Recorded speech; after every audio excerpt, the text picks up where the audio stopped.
عدلیہ سے اظہار یکجہتی کے لیے پی ٹی آئی آج ملک گیر ریلیاں نکالے گی۔ لاہور میں ریلی کی قیادت عمران خان کریں گے۔ ویڈیو پیغام میں چیئرمین پی ٹی آئی کا کہنا تھا کہ پی ڈی ایم آئین کی دھجیاں اڑا رہی ہے، الیکشن سے بھاگ رہی ہے۔ تمام پاکستانی آج چیف جسٹس سے اظہار یکجہتی کے لیے نکلیں۔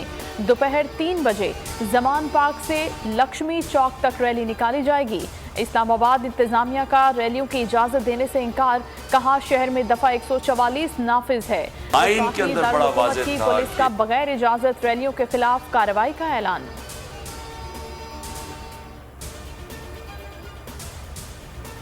کشمیر کے اصولی موقف پر کوئی تبدیلی نہیں آئی۔ 5 اگست کا غیر قانونی اقدام واپس لینے تک مذاکرات نہیں ہو سکتے۔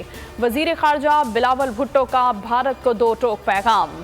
گوا سے واپسی پر پریس کانفرنس میں بتایا کہ بھارتی سرزمین پر کشمیر کاز کو اجاگر کیا۔ بھارت نے B J P R S S کے پروپیگنڈے کا جواب دیا۔ کہا کہ بی جے پی کی کوشش ہے کہ دنیا بھر کے مسلمانوں کو دہشت گرد قرار دے دیا جائے۔ دہشت گردی کو مسلمانوں سے جوڑنے کا بیانیہ دم توڑ رہا ہے۔ بھارتی وزیر خارجہ جے شنکر پاکستان کی مخالفت میں ساری حدیں پار کر گئے۔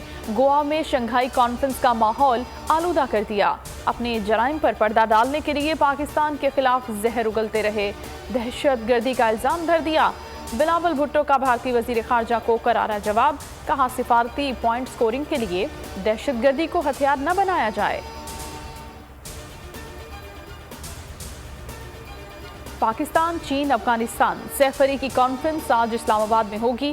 پاک چین وزرائے خارجہ کی مشترکہ سربراہی میں پاک چین اسٹریٹجک ڈائیلاگ ہوں گے۔ 2 طرفہ تعلقات، علاقائی اور عالمی امور پر تبادلہ خیال ہوگا۔ صدر مملکت ڈاکٹر عارف الوی سے چینی وزیر خارجہ کی ملاقات، علاقائی امن اور خوشحالی کے فروغ، بیرونی چیلنجز سے مشترکہ طور پر نمٹنے کے لیے مل کر کام کرنے کے عزم کا اعادہ۔ وزیر تجارت نوید قمر سے افغان وفد کی ملاقات، اقتصادی، تجارتی روابط اور امن و سلامتی کے شعبوں میں 2 طرفہ تعلقات کا جائزہ لیا گیا۔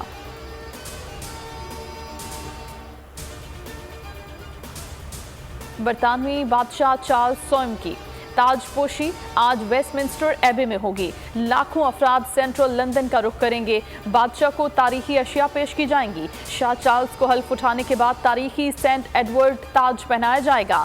مسلح افواج کے جوان اور دولت مشترکہ کے فوجی سلامی پیش کریں گے۔ وزیر اعظم شہباز شریف بھی تقریب میں شریک ہوں گے۔ وزیر اعظم کی لندن میں برطانوی بادشاہ چارلس سوم اور ہم منصب رشی سونک سے ملاقات، مختلف شعبوں میں 2 طرفہ تعلقات بڑھانے کی ضرورت پر زور۔